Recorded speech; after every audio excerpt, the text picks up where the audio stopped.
Si su problema es de deudas con el IRS o el estado donde reside, la solución la tienen los profesionales de Aviatur Corp USA, donde le resolvemos su problema de impuestos, registramos su compañía, elaboramos su payroll y le asesoramos en todo lo relacionado con sus impuestos personales o de negocios. Estamos autorizados por el IRS y los estados de New Jersey, Pensilvania y New York. Aviatur Corp, los profesionales.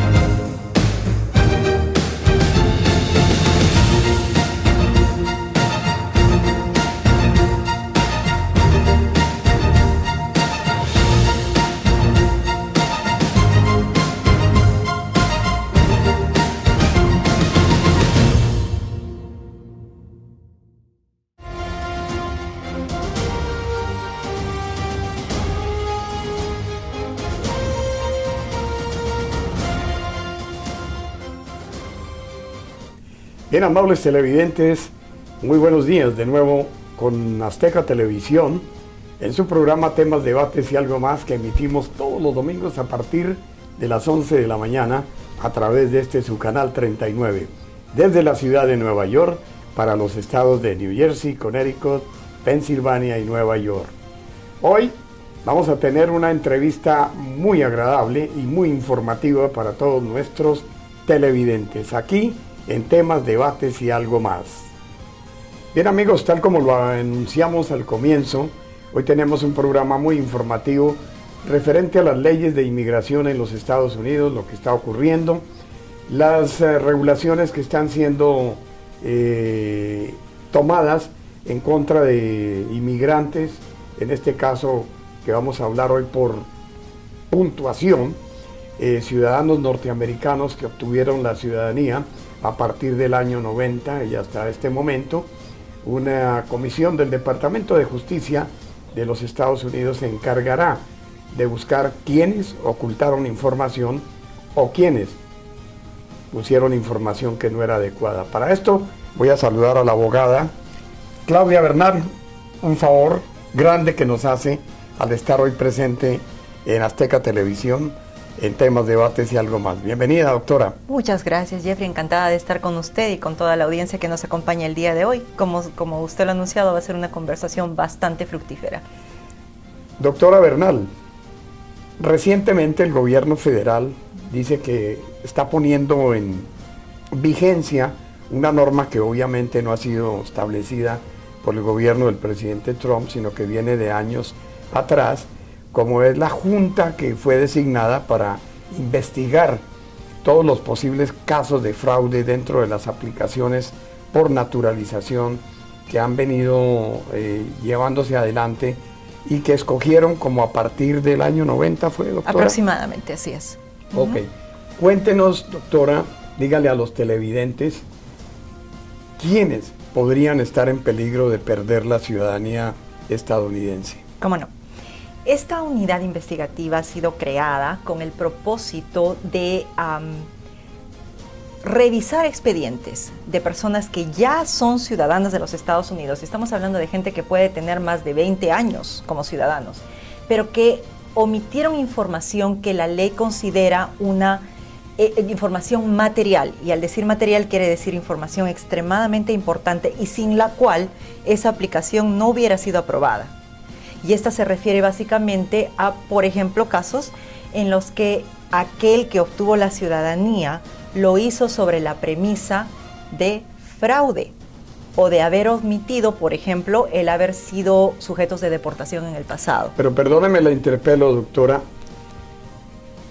Cuando una persona accede a la naturalización, tengamos en cuenta que cuando hizo los procesos de residencia permanente, no era en esa etapa donde se comprobaba si la persona mentía, si ocultaba o si de otra forma apuntaba información que no era correcta. No, entendamos y tengamos bien en claro, El sueño de todo inmigrante es ser ciudadano de los Estados Unidos últimamente, ¿verdad? Entonces, la aplicación a la ciudadanía de los Estados Unidos es realmente la única y la última oportunidad que tiene el Servicio de Inmigración para hacer una revisión profunda, detallada y crítica de esa aplicación. Muchas veces, en el proceso de obtener la tarjeta de residencia, hay aspectos que por lo menos hasta antes de la creación de esta unidad eran realmente omitidos. Entendamos, por ejemplo, hasta que se creó esta unidad, que como bien dice usted, no es una creación de la administración actual, sino que existe esta prerrogativa en la ley de inmigración, solamente se ha conocido de casos de denaturalización a personas que hubieran cometido actos terroristas o de violencia o de que atentaran contra la seguridad nacional, por ejemplo, o ex miembros de partidos comunistas que no hubieran revelado esta información a la hora de hacerse ciudadanos o que se consideraran un peligro para los Estados Unidos. Pero le hago una pregunta. Del año 90, televidentes y amigos, a estas alturas, 2018, ¿cuántos millones tendrán que, con la linterna de Diógenes, con la lupa de Diógenes, estar buscando? ¿Lo podrán hacer? No creo que lleguen a todos aquellos, pero ciertamente se están tomando el tiempo, el esfuerzo, tienen el fondo y el elemento humano para poder investigar. Esta es una unidad nueva y se sabe que está enfocándose, está como que seleccionando. Antes eran de nómina, ahora sí son de escritorio. Así es, así parece ser, y ha sido, tanto así que ha sido anunciado públicamente por USCIS, no es secreto que ha sido creada. Pero como estábamos explicando inicialmente, están dirigiéndose por ahora exclusivamente a aquellas personas que hubieran cometido fraude o que hubieran omitido información que los hubiera hecho de otra manera inadmisibles o inelegibles para la residencia o para la ciudadanía sin un perdón. Doctora, discúlpeme la interpelo. Vamos a resumir el término inadmisible o excluible. ¿Cómo se define inadmisible y excluible? Realmente la definición la puso, la diferencia entre un término y el otro realmente lo creó la Ley de Inmigración del año 1997, porque hasta entonces la Ley de Inmigración anterior hablaba de personas que eran excluibles de los Estados Unidos. La Ley de Inmigración actual habla de personas que son inadmisibles. En el fondo significan lo mismo, significan personas que no son claramente elegibles para emigrar, que existen factores, sea por su conducta, o sea por la forma como ingresaron, o sea por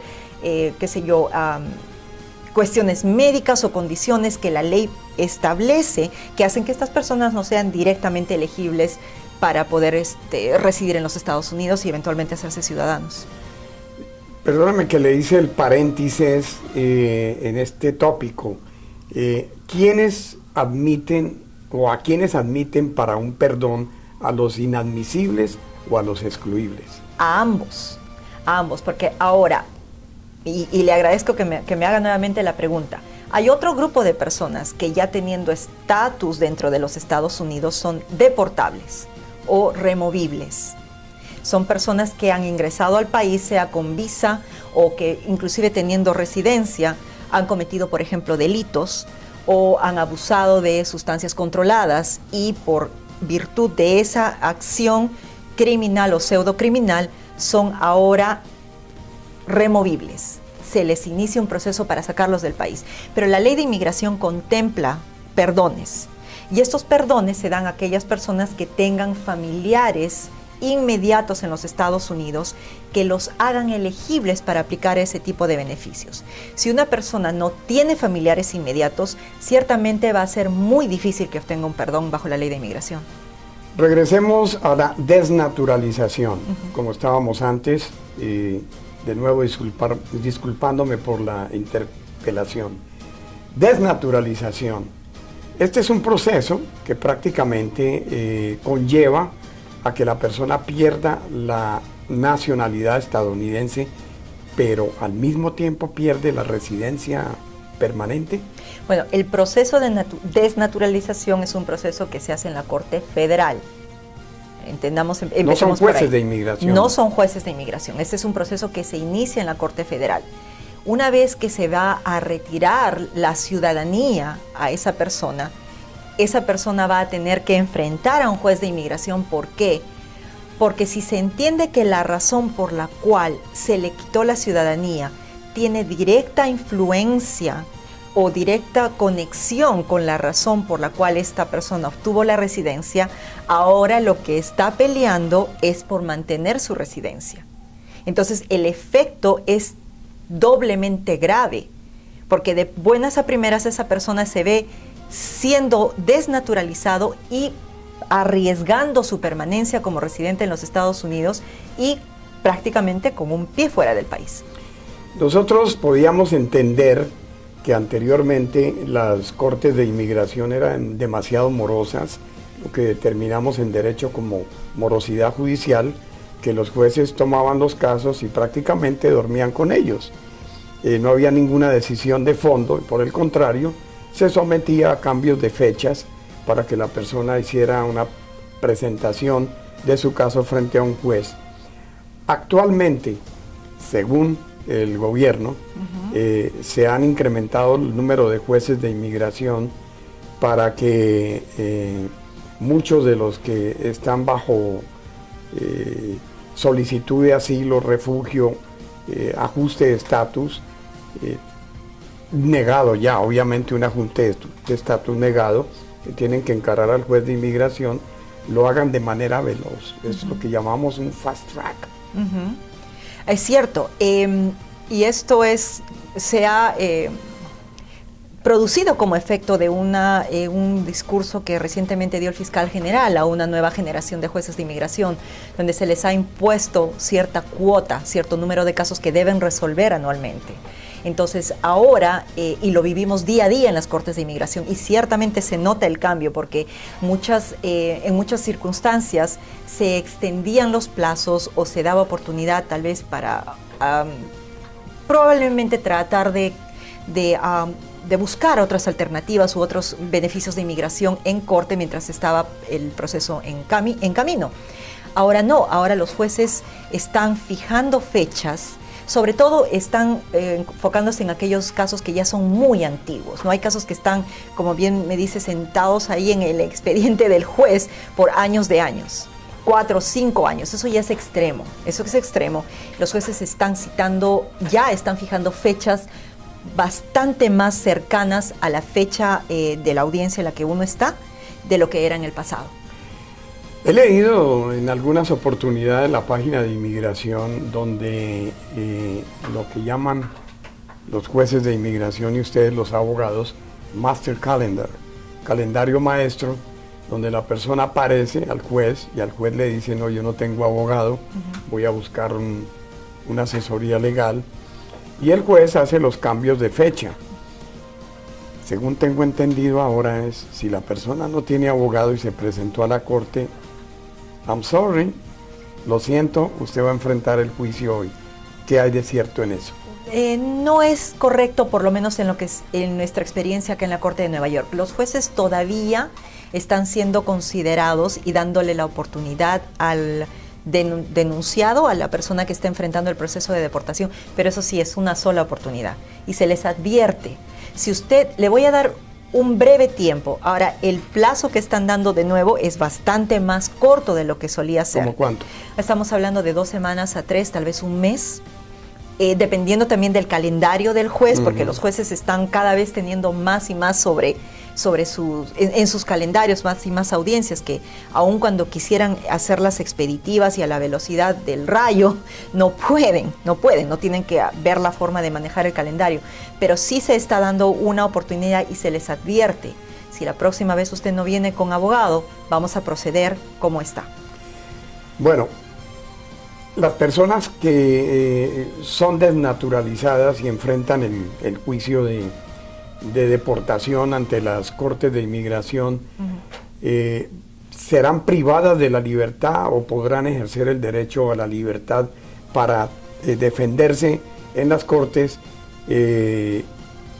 federales o de inmigración mientras se revisa el caso, mientras obtiene asesoría legal. No me conteste, doctora, vamos a una pausa comercial. Amigos televidentes, no se vaya, ya regresamos.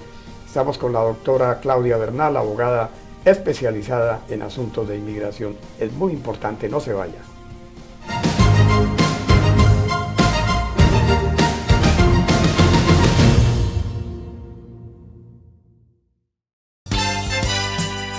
Presentamos Dolortag, el último descubrimiento en medicina natural indicado en casos de migraña, la artritis, artrosis, la tendinitis, inflamación muscular y muchos más. Dolortag no produce efectos secundarios y regenera los tejidos. Está comprobado científicamente que Dolortag trabaja donde otros no. No más dolor. Tome Dolortag. Ordénelo ya.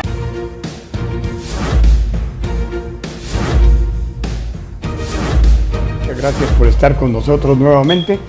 No ha habido, Obama, en la historia, a besos y caricias pero todo lo que hizo. Déjeme terminar. Vea,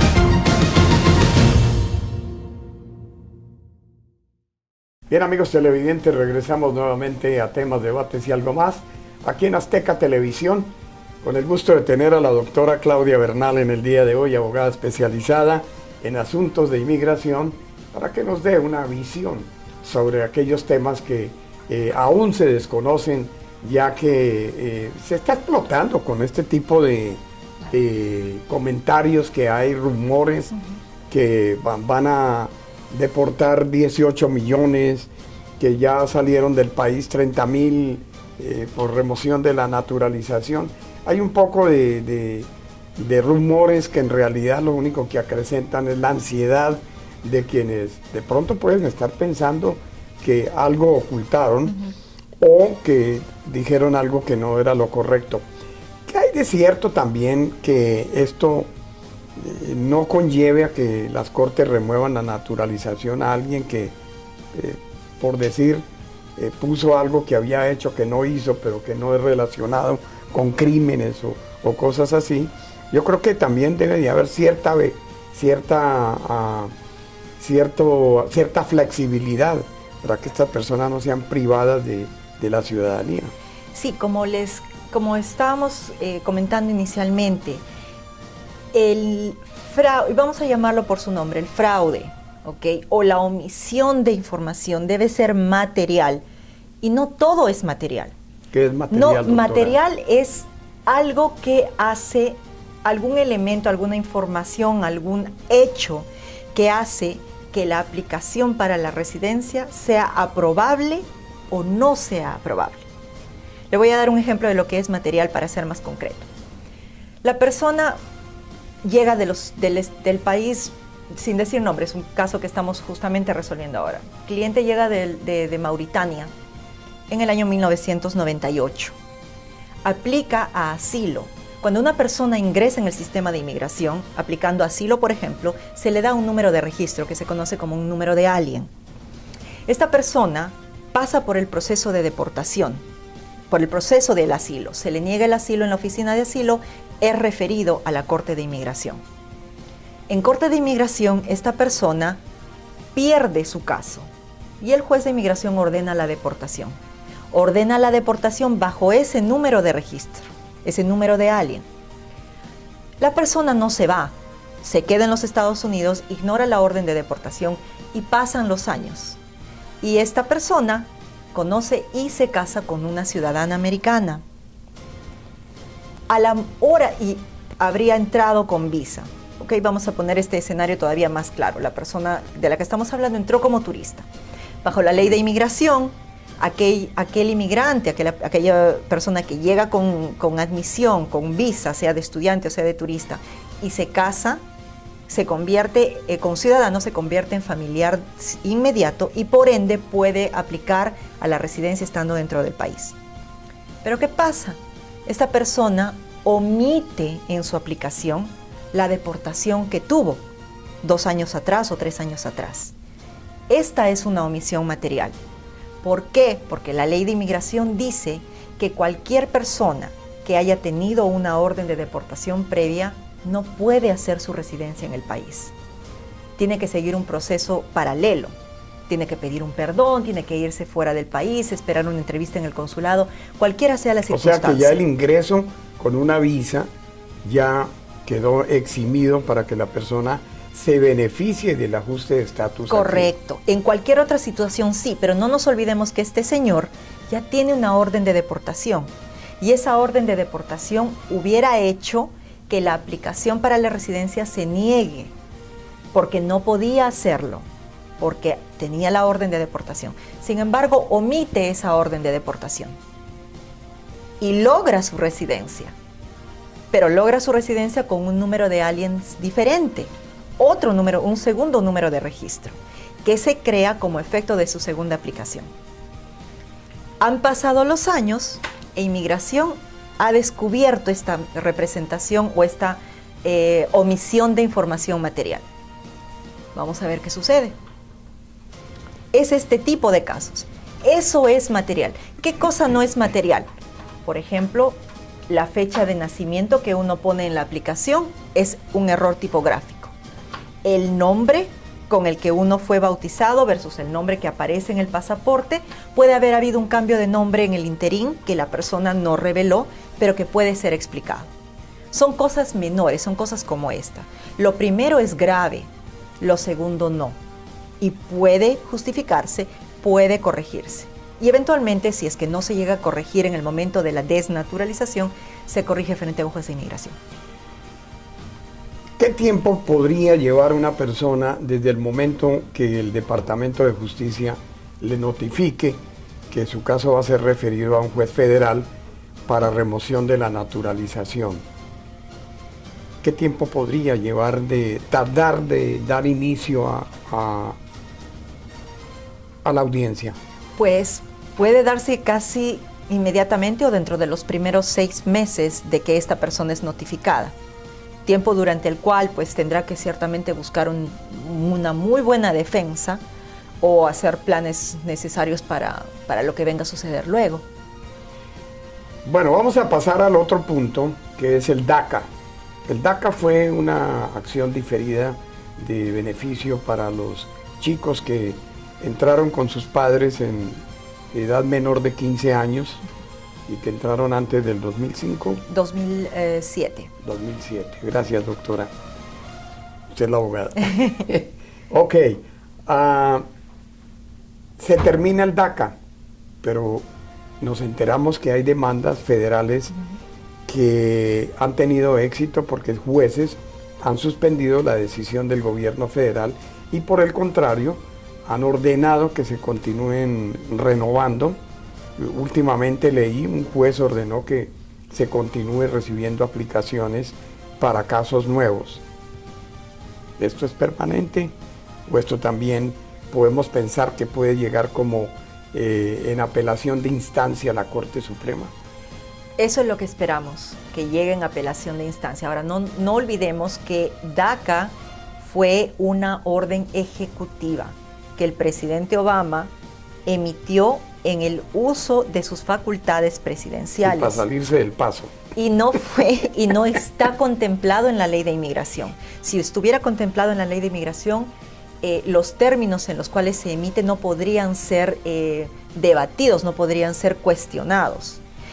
Las razones de las apelaciones en todos estos circuitos federales en Washington, California, inclusive acá el segundo circuito judicial de Nueva York, en la Corte de Brooklyn, se van a fallos formales, errores formales en la forma, valga la redundancia, en que el presidente Trump terminó con el programa. No están negando la facultad de terminar con ese beneficio, sino la forma como se negó, cómo se culminó. Y todo esto son defectos de forma. Pero hablando, doctora, de un ente importante que es el ente constitucional, las órdenes ejecutivas perentoriamente no son de carácter permanente, son de carácter temporal, transicionario. Entonces, podríamos esperar que a cualquier momento cualquier otro gobierno, aislemos a Trump, en este caso, podría terminarlo. Correcto. Porque se considera que ya excedía los términos constitucionales para seguir amparando. Constitucionalmente es una facultad del presidente y cualquiera sea el presidente, sea este o el siguiente, puede culminarlo o puede extender el beneficio nuevamente o puede reabrir las puertas a cientos de miles que se quedaron fuera todavía. La decisión a la que se estaba refiriendo de este juez de California también, por cierto, ha quedado todavía en suspenso porque parte de esa decisión él como que se ha retractado en su lenguaje y ahora lo que está buscándose es una aclaración de este punto. Sí se pueden recibir aplicaciones de renovación, pero aplicaciones nuevas todavía no. Estamos esperando una decisión final para ver si es que es posible o no abrir la puerta a este otro grupo de menores, de soñadores, que no pudieron aplicar a tiempo. Ok, este DACA, si no hay apelación de parte del gobierno para que llegue al ente superior, que sería la Corte Suprema de Justicia, quiere decir que la decisión del juez quedaría en firme.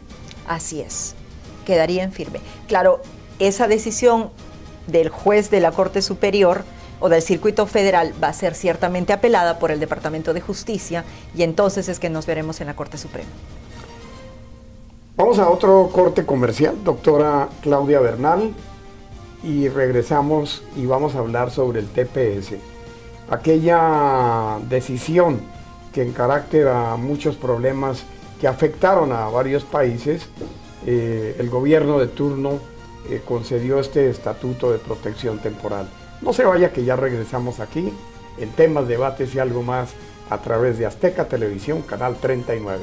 Ya regresamos.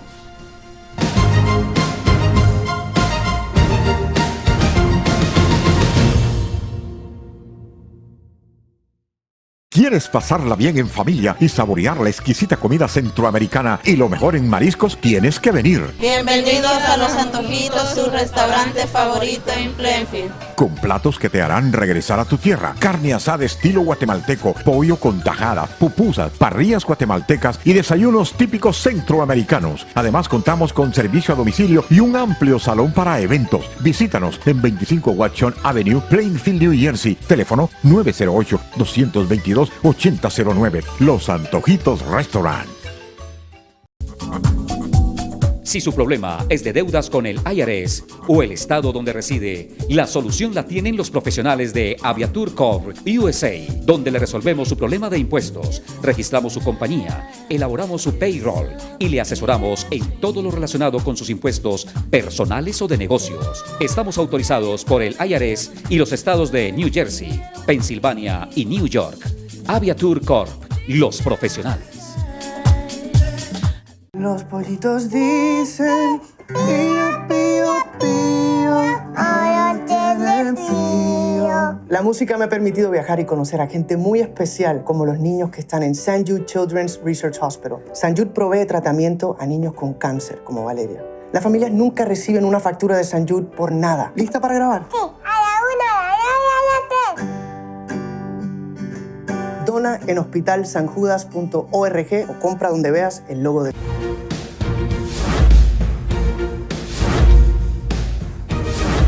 Muchas gracias por estar con nosotros nuevamente.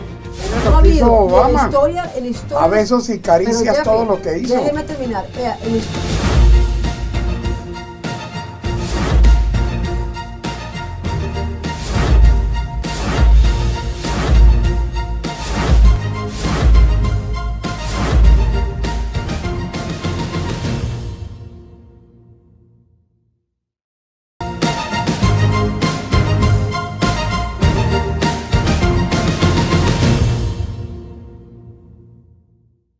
Bien amigos, regresamos de la pausa comercial y seguimos dialogando con la doctora Claudia Bernal, abogada especializada en leyes de inmigración.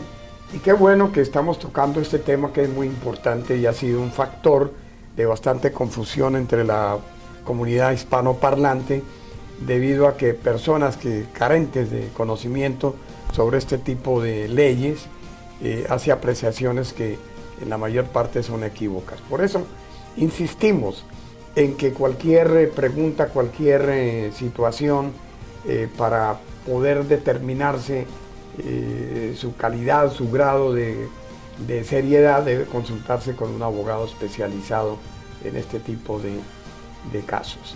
Doctora, antes de la pausa estábamos hablando de el TPS, o sea, el Estatuto de Protección Temporal, que fue aplicado o concedido a nacionales de Haití, de Honduras, El Salvador, Guatemala y otros países en los cuales su situación de orden interno, así como también su situación por cuestiones naturales, fenómenos naturales, tuvieron que permanecer en el país o desplazarse acá y se les concedió. Este también va a tener una expiración. ¿Qué beneficio pueden estas personas que fueron favorecidos con el TPS para poder continuar? ¿Qué hay que hacer? Pues ciertamente muchas de esas personas llevan aquí muchísimos años y lo primero que puedo pensar es tal vez algunos de ellos hubieran podido iniciar un proceso antes de que la sección 245I de la ley expirara. Por ende, hoy, años después, cuando ya han venido, cuando ya este beneficio está expirando, está caducando efectivamente en un plazo no mayor de un año y medio, tienen que ver esa posibilidad, tienen que ver de repente si es que están, si es que hubieran empezado un proceso a través de un familiar inmediato y pueden continuarlo ahora, o a través de un empleador en el pasado. Y aun cuando la aplicación hubiera sido negada, la ley 245I protege, es como un paraguas de protección que se ha proyectado a lo largo a través, exacto, un blindaje a través del tiempo, que ciertamente en este momento vendría a ser su forma de salvación. Muchas otras pueden tal vez haber viajado con el permiso especial, el parol que se les da o el permiso de viaje, y están en la posibilidad de hacer su residencia en el país, hacer un ajuste de estatus.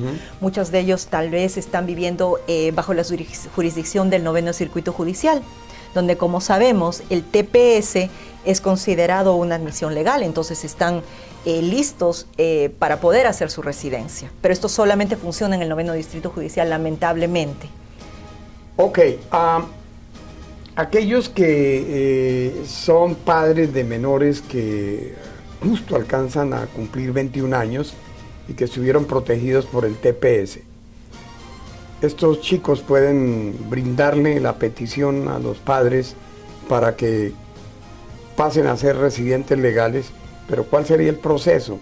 Teniendo en cuenta de que han permanecido en el país durante 21 años, vamos a decir, no han salido. ¿Cuál sería el proceso? Bueno, todo va a depender realmente de la forma como ingresaron esos padres aquí a los Estados Unidos, o si es que viajaron fuera del país teniendo lo que se conoce como le dije, como advance parole, como permiso de reingreso. Si cumplen con estas condiciones, entonces el proceso será tal como aquella persona que viene con admisión y busca hacer la residencia en el país. Ojo, son varios elementos que se tienen que tomar en cuenta. Tendremos que pensar primero si el padre o madre alguna vez ha estado en proceso de deportación o no, si es que ha viajado con ese permiso o no, si es que entró al país con visa o no, si ha cometido crímenes que lo hagan inelegible o no. Todo ello va a determinar que la obtención de la residencia sea un proceso diáfano, que sea un proceso sin complicaciones, inclusive después de todos los años de presencia ilegal acumulada que esta persona tenga. Pero de nuevo hay que analizar cada uno de esos aspectos para poder decirle a esta persona que tiene luz verde o no. Bueno, hay otro tema que también está sobre la mesa, sobre el tapete ahora, y es en relación con las peticiones que se están elevando al Servicio de Inmigración, y que a partir del día de ayer, si no estoy mal, todas estas peticiones, si van incompletas o falta algo, serán negadas. No existe la posibilidad de que regresen el paquete indicando a la persona que faltó esto o lo otro, ya la niegan. Quiere decir que pierde el dinero y el tiempo utilizado. para recibir esta noticia de inmigración que su caso fue negado. ¿Cómo está eso, doctora? Eso es correcto, eso es cierto. Se hizo un anuncio hace aproximadamente 2 meses. Lo que sucedió es que esta regulación, este memorándum, este oficio, no se puso en efecto todavía por cuestiones técnicas internas de USCIS, pero es cierto, a partir de ayer, cualquier aplicación para beneficio de inmigración debe enviarse con toda la evidencia que exige. Y esta comunicación oficial inclusive indica si es que la aplicación, por ejemplo, para una petición familiar no va acompañada de documento A, B, C, D, partidas de nacimiento, partidas de divorcio si existen matrimonios anteriores, documentos de identidad y todo eso serán negadas. Antes de que esto se diera, de que se tomara esta decisión, cuando se mandaban aplicaciones defectuosas, el gobierno daba una segunda oportunidad al aplicante a través de la emisión de una requisitoria de información adicional, RFE en inglés, o notificación del intento de negar la aplicación, NOID en inglés, haciéndole conocer al aplicante o a su abogado de lo que faltaba, de los documentos que estaban siendo, que no se hubieran enviado con la aplicación y que se esperaba se fueran enviando. Ya con el oficio, con la nueva directiva, los oficiales de USCIS ya no tienen por qué extender esa cortesía, sino más bien, como bien dice, van a negar esas aplicaciones y lamentablemente el efecto va a ser una pérdida económica, una pérdida de tiempo, en el tiempo de la espera y el rechazo, y puede ser también algo todavía más grave, que con esa negación la posibilidad de aplicar este derecho se pierda completamente. Estamos hablando, por ejemplo, en el caso de personas que ya estén a punto de llegar a la mayoría de edad, de muchachos que pierdan la posibilidad de entrar en una categoría, se vean afectados y tengan que retroceder en sus años de espera. O si estamos hablando de menores que están aplicando una visa juvenil, que esta aplicación vaya a ser negada, el muchacho pase a ser mayor de edad y ya ese beneficio se vea completamente imposibilitado. Pero los regímenes de apelación en todos esos casos va a continuar. Por decir, le niegan a una persona la petición por documentación incompleta. En la apelación puede someter lo que estaba incompleta para así coadyuvar ¿cómo se llama? Overlook la decisión de inmigración, sobrepasar para revertir la decisión de inmigración, amparándose de que los documentos ya se están proveyendo. ¿Qué posibilidad hay de eso? Cuando uno apela una decisión de USCIS, el récord, y dicen las regulaciones, todo documento que era disponible o podría haberse sometido con la petición original no podrá someterse en apelación. Entonces, no creo que se pueda subsanar este defecto en apelación, porque estamos hablando de documentos que se tendrían que haber enviado inicialmente, a menos que exista una justificación o una razón de fuerza mayor que pueda sustentarse en apelación para no presentarlos en ese momento. En otras palabras, en estos momentos y bajo esta nueva directiva, uno tiene que revisar su aplicación no una, sino 100 veces antes de mandarla. Y si no se está listo, no la envíen. Ese sería mi consejo, porque más va a ser un gasto doble y va a ser una decepción muy grande que luego va a ser muy difícil subsanar. Vamos a una pausa comercial, doctora Claudia Bernal, abogada especializada en temas de inmigración. Nos vamos a esta pausa, pero ya regresamos porque aún hay más aquí en Temas, Debates y Algo Más a través de Azteca Televisión. Ya regresamos.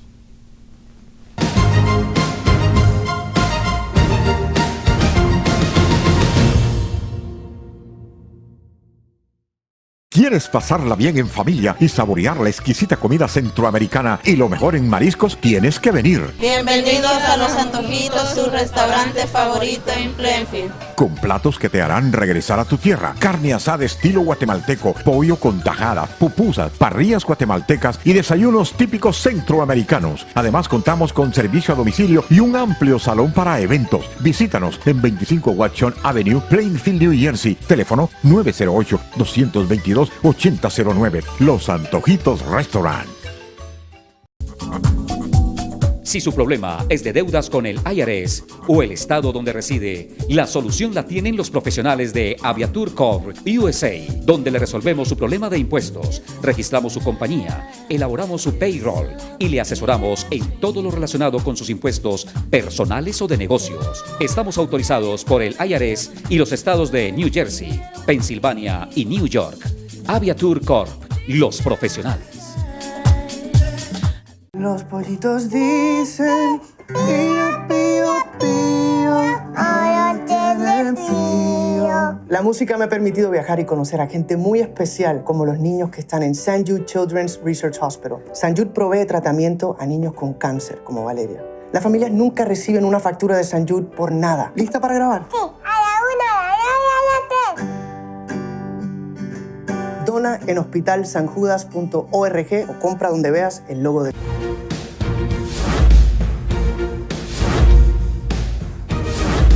Muchas gracias por estar con nosotros nuevamente. No ha habido Obama.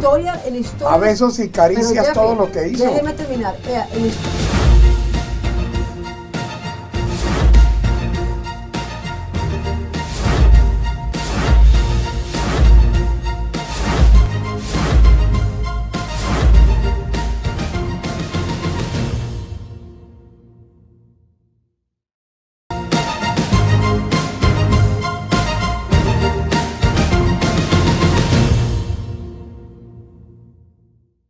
Bueno, regresamos de la pausa comercial.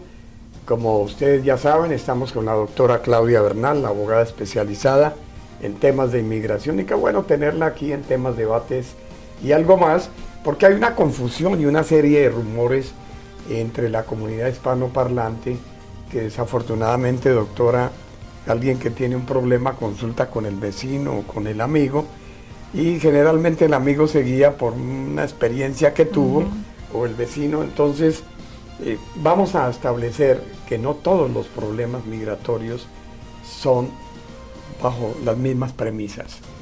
Cada caso es diferente y siempre se debe consultar con el profesional que conoce al respecto y no va a llevar a la persona a una decisión errónea. Algo que quería preguntarle, doctora, y ahora traigo a la mente es: los chicos que se están haciendo ciudadanos porque los padres se hicieron ciudadanos y eran menores de 18 años los chicos, los hijos, ¿cuál es el mejor procedimiento para que ellos en realidad sientan que es una naturalización correcta?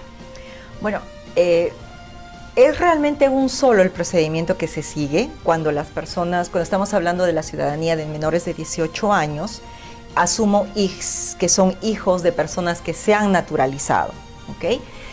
La ley de inmigración, y eso es un poquitín complejo porque hay inclusive, y está publicado esto para conocimiento de todos, una tabla donde se describe en la página de CIS y en la ley de inmigración, donde se describe de cuándo a cuándo, porque han habido varios cambios en la ley de nacionalización, que dicen de 1954 a 1963, estos son los requisitos. Del 64 al 70, estos, etcétera, etcétera, etcétera. Entonces, dependiendo de cuál sea el marco de tiempo que tenemos, vamos a poder encasillar a este futuro aplicante, este menor. Pero hablemos del día de hoy. Cuando estamos hablando de la naturalización de menores de 18 años, son 3 los elementos que se tienen que cumplir. Primero que nada, el menor de edad tiene que estar viviendo en los Estados Unidos siendo residente permanente. Se asume que hijo, obviamente, no natural, interesa el tiempo. No interesa el tiempo.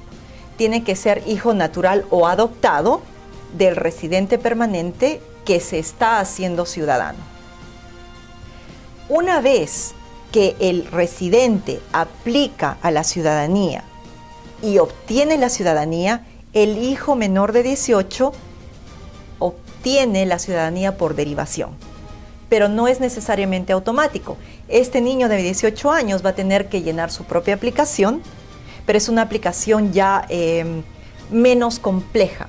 Es como que el derecho adquirido del padre se va a pasar al hijo previo pago, doctora, de los derechos del hijo. Qué tema tan bueno y qué punto tan importante. Mire, conozco gente que se hicieron ciudadanos, y eso es para ustedes, amables televidentes, que escuchen. Los padres se hicieron ciudadanos, uno o los dos, y los hijos eran menores, pero nunca hicieron solicitud de naturalización a través de un formulario, sino que les sacaron el pasaporte americano. Ajá. ¿Cómo es esa ciudadanía? No es... Entendamos que el pasaporte americano no es prueba de la ciudadanía. ¿Por qué lo dan entonces? Tal vez... A los chicos. Tal vez por error o por en este caso se asume. Es bien ambiguo esto. Es bastante ambiguo y confuso. Y muchas veces me ha sucedido que he tenido que mandar a estas personas primero a que ni se atrevan a utilizar ese pasaporte, porque entendamos bien, si uno no es ciudadano de los Estados Unidos, no puede clamar ser ciudadano de los Estados Unidos. Y el utilizar un pasaporte de los Estados Unidos es como decirle al mundo que lo es, cuando no lo es. Claro que hay defensas acerca de ignorar el hecho, de la edad y otras cosas. Hay falencias, doctora. Si este chico recibe el pasaporte americano, el Departamento de Estado le otorga el pasaporte y consecuentemente Inmigración le permite el ingreso después de haber salido. Entonces son falencias de la ley que no están especificadas para decirle a un padre que el hecho de que él se haya hecho ciudadano y sus hijos menores de 18 automáticamente pasan a hacerlo, ahí no termina la fiesta. No, tienen que como le digo, se deriva el beneficio previo pago. No pueden asumir que la ciudadanía se ha obtenido automáticamente. Se deriva el beneficio, pero tienen que seguir su procedimiento. Claro, en el caso de que estos niños fueran a viajar o fueran a sacar pasaportes y utilizarlos, existe ciertamente una defensa. Eso es indudable. Pero antes, y realmente es un dolor de cabeza luego tener que probar y rectificar ese error. Porque una vez que son mayores de 21, entonces ellos son elegibles por su propio mérito para hacerse ciudadanos, habiendo cumplido el requisito de vivir en el país y etcétera, etcétera. Pero es muy peligroso esto de asumir que el padre ciudadano inmediatamente hace al hijo ciudadano. El beneficio se deriva, sí, pero hay que continuar un procedimiento. Esto es diferente cuando el padre ciudadano nacido en los Estados Unidos va a declarar a un hijo nacido en el extranjero. En este caso, el hijo nacido en el extranjero sí es ciudadano americano y se le considera ciudadano americano nacido en el extranjero, pero habrá que registrarlo en el consulado y hay un proceso a seguir en ese caso. En 30 segundos, si un ciudadano americano, no nacido aquí, pero ciudadano, tiene un hijo o hija nacido en el exterior, ¿ese hijo es ciudadano americano de nacimiento? No, no lo es. A la hora que la persona se hace ciudadana, dependiendo también, va a tener mucho que ver la edad del niño cuando el padre se haga ciudadano. Si para el momento que el niño nace, el padre ya fue ciudadano, entonces puede clamarlo así. Puede clamar ser ciudadano nacido en el extranjero. Pero si ha nacido en el extranjero el niño y el padre se ha hecho ciudadano posteriormente, no puede considerarse ciudadano nacido, tiene que seguir el procedimiento que la ley establece. Vamos a ver, mi productor me dice, ¿terminamos? Vamos a una pausa, ya regresamos. No se vayan.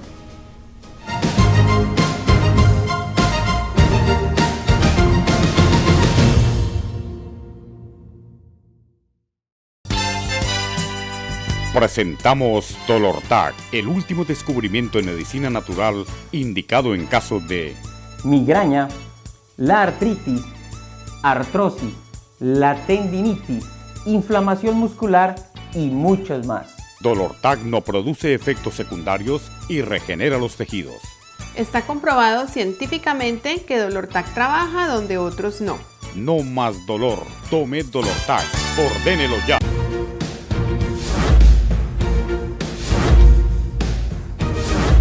Muchas gracias por estar con nosotros nuevamente. no ha habido Obama. en la historia. A besos y caricias Pero, todo lo que hizo. Déjeme terminar. Vea,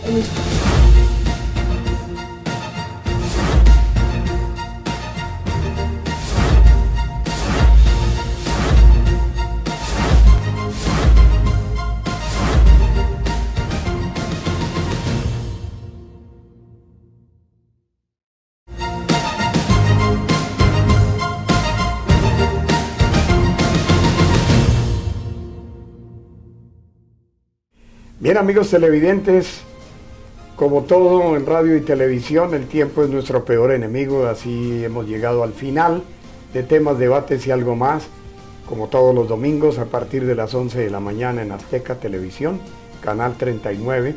Voy a darle las gracias a la doctora Claudia Bernal por ese tiempo tan maravilloso que nos has regalado en el día de hoy.